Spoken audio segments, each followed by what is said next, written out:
In 1986, Vice City stands as one of the most infamous hotspots for crime in the world.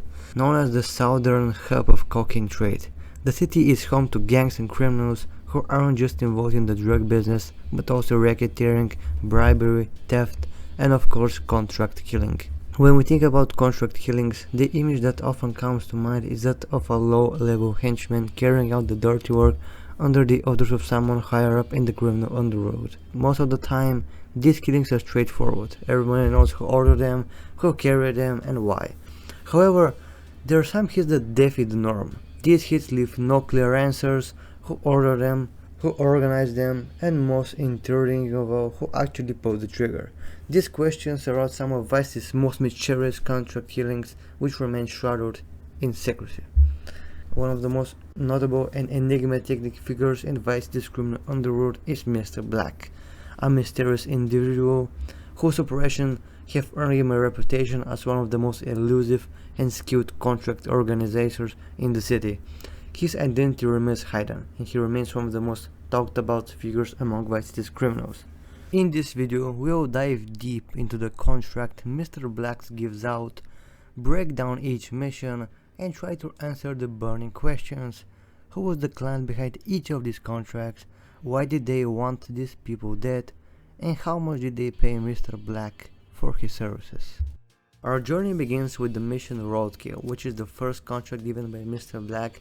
In this mission, Tom City is tasked with killing Carl Person, a pizza delivery man. The twist is that Tommy must kill Person before he completes his deliveries, so no one can trace him. Now let's break this down. Based on the information provided by Mr. Black, we can make a few observations. The client in this case is most likely someone in a competitive pizza business, possibly a rival pizza company owner. Person's fast deliveries is likely cutting into their profits, and in a cutthroat world like Vice City, some ruthless business owners will stop at nothing to eliminate the competition. The client likely paid around $1,000 to 1 in 200 for this hit. While Mr. Black keeps most of it, it's possible he gave a small cut to the person who actually did the killing, which would be Tommy in this case. It's also worth noting that while the motive here might seem trivial, competition in the pizza business is a classic example of how deep the corruption runs in Vice City. Business rivalries, especially in the criminal world, often lead to deadly consequences. Next up is the mission Where's the Wife, where Tommy is tasked with killing Mrs. Downson, who is living a jewelry store in Vice Point. The twist? It must look like a car accident, not a typical hit. So who would want their own wife dead?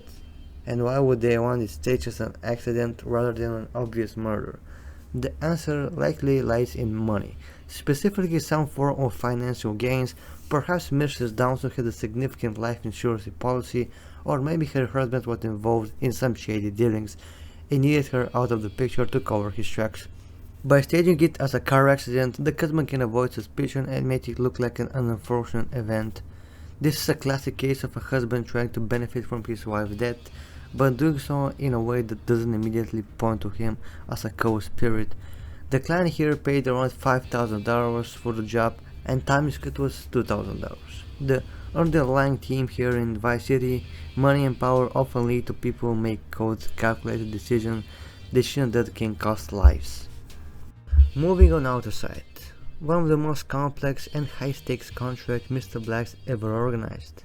In this mission, Tommy is hired to eliminate 6 targets who are part of a European gang planning to rob a bank in Vice City. The mission's objective is clear: stop the heist before it even happens.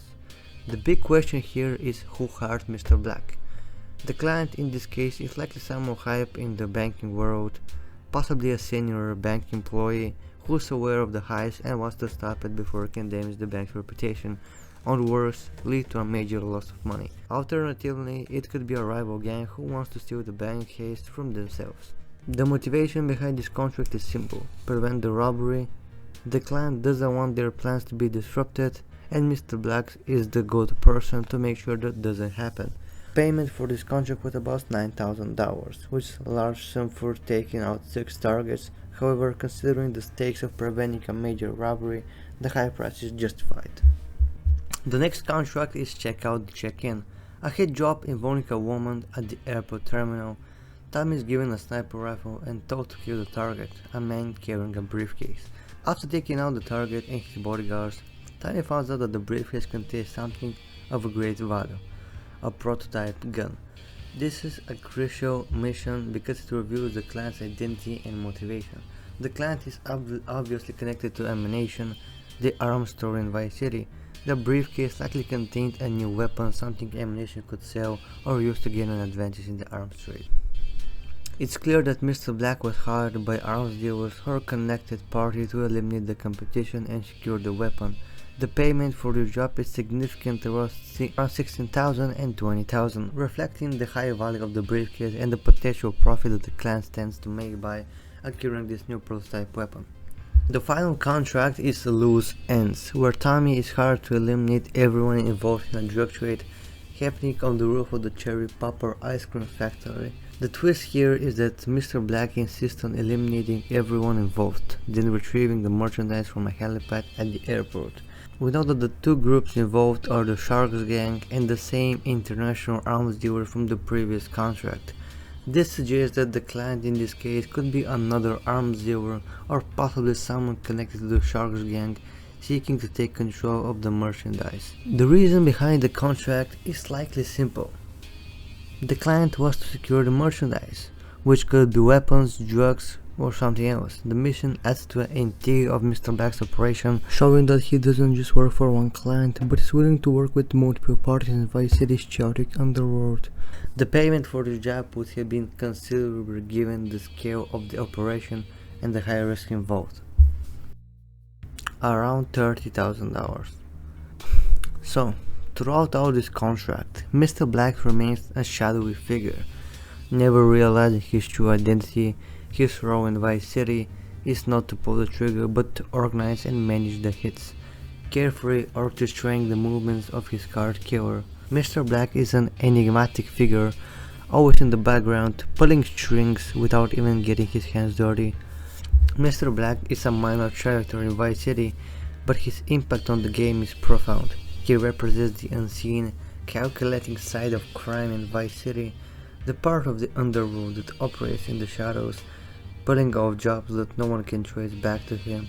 Despite his limited screen time, Mr. Black remains one of the most intriguing and mysterious characters in Grand Theft Auto series. If you enjoyed this deep dive into the world of Vice City, don't forget to like, comment and subscribe for more. We'll see you soon in the next video.